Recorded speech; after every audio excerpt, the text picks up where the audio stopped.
Hello, my name is Declan Quigley of Anam, Nasca, Shamanism. And I'm Eileen McCourt, spiritual author and teacher. Today in the Nature Of series, we'll be looking at the nature of Christianity.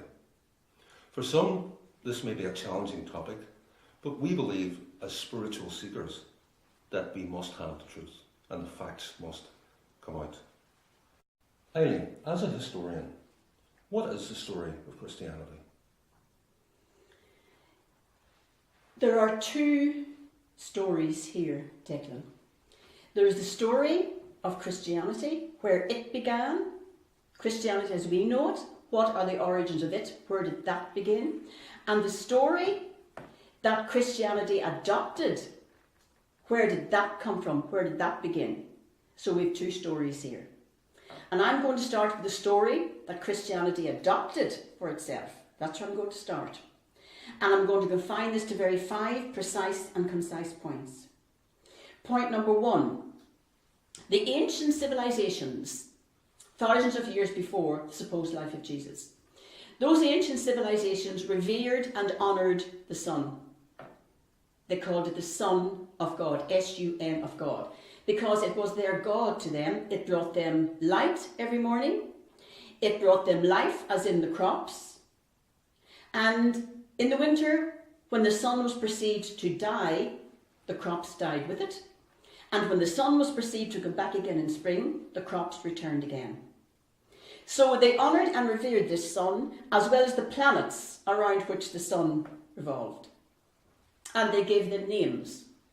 They personified them. For example, we had Mithra in Persia, Krishna in India, Hessus for the Celts, Horus for Egypt, and Christianity, for them it was Jesus. Point number 2, Declan. All those gods I've just mentioned, Krishna, Mithra, Horus, Hessus, they all share the same CV. They were all born of virgins. They all died and were resurrected again, saving mankind, saviour gods. And Jesus is the most recent in a long line of saviour gods. Point number 3.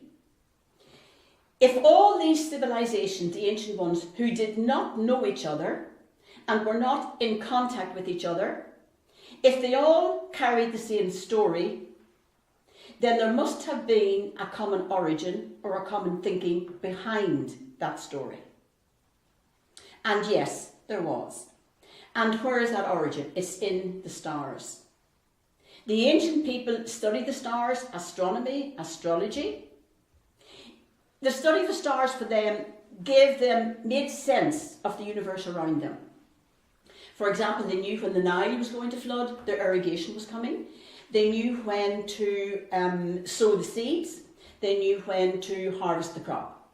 And ancient mariners and seamen, the only way they could find the direction was by studying the stars, following the stars. Now, point number 4. In studying the stars and the movements of the planets, they built up myths and stories around the relationships of those stars and planets to each other. And there is where they have the origin, not just mythology, but astro-mythology. And let's specify and name some of these stars. We've got up in the east, the brightest star is the star called Sirius. Everybody can see it, it's there for everybody to see.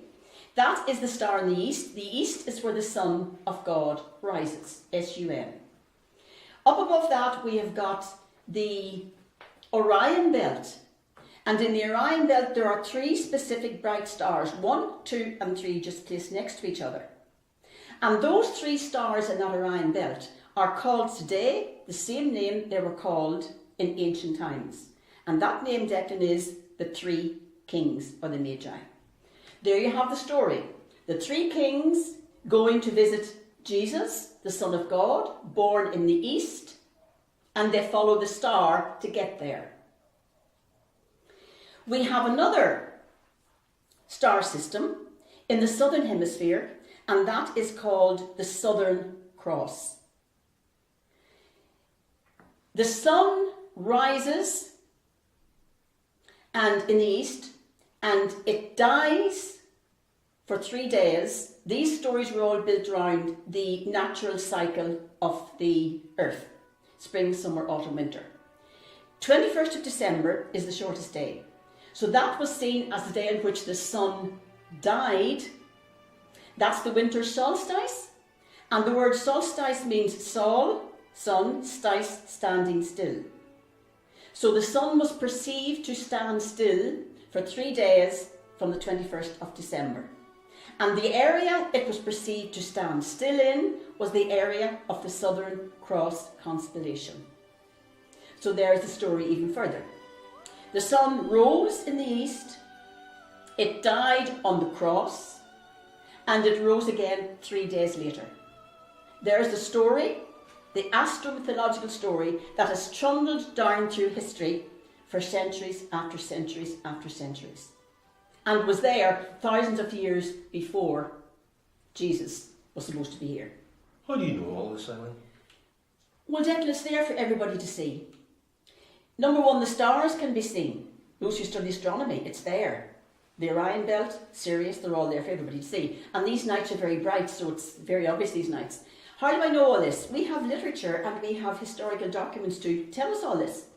For example, what I've just talked about there, the star astrology, it's all in the Egyptian Book of the Dead.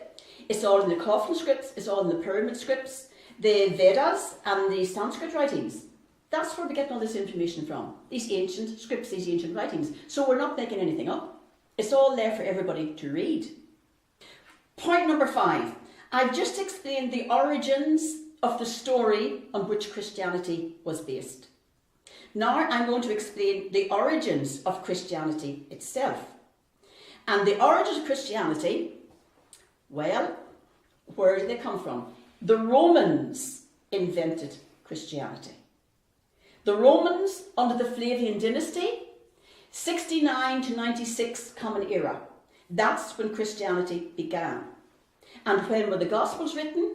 Same time. So they just fit very nicely into the Roman Flavian dynasty. They are the ones who created Christianity. And why did they do that?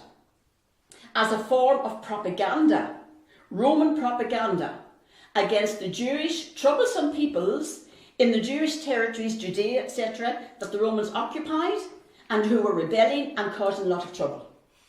The Jewish people were waiting for a Messiah, not a spiritual or religious Messiah, but a military Messiah.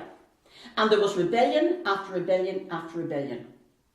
And this Roman propaganda is very obvious in the Gospels. For example, we've got Jesus wandering around telling people to pay your taxes to Caesar.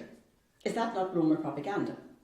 We have got Paul in the Acts talking about government institutions are sent to us by God, they're here for our good, they love us, and we have to obey their laws and rules. Is that not Roman propaganda? We have got Jesus wandering around telling people, love your enemies, do good to them who hate and persecute you, turn the other cheek. Is that not Roman propaganda? In the Gospels, the Romans always come up every time smelling of roses. It's the Jews who are made the baddies. Even the example or the episode where the Roman officer asks Jesus or sends to Jesus to come and help to raise him or to heal his servant. The Jews who go to Jesus describe the Roman officer as a wonderful man. He loves our people. He's built a synagogue for us. Look what's happening there. Making the Romans come up smelling of roses. And of course, the big one, the big episode is the trial of Jesus. It's the Jews who keep crying out, crucify him, crucify him. And here we have Pontius Pilate running around washing his hands, trying to get Jesus to go back in his word so he can save him. And I don't see anything wrong with this man. I don't see any reason to crucify him. We have the Romans again smelling of roses and the Jews being the criminals. Despite the fact that Romans, it was a Roman persecution, crucifixion that was inflicted on Jesus. That was a Roman punishment. If the Jews really were trying to persecute him, they would have stoned him. Crucifixion was a Roman punishment for sedition. So, Declan, we have Christianity. You've asked about the origins. The origins lie with the Romans. And Christianity itself is merely a rehash of Judaism, which is really a rehash of the ancient Egyptian beliefs that we just talked about in the astrological tales. So really, Christianity is simply a rehash of what we call the old paganism. The pagans whom Christianity defeated and castigated as heathens and undesirables, but the very same pagans whose ceremonial sites Christianity took over and proceeded to build their own churches on, because they knew that those pagan ceremonial sites were built on the natural energy lines of the earth, the ley lines of the earth. Go into any Christian church, Declan, go into the Vatican, and you will see all around you all the old pagan symbols. It's simply a rehash under a new name. And the only thing new about Christianity is the name. Christianity is new in name only. It's the most recent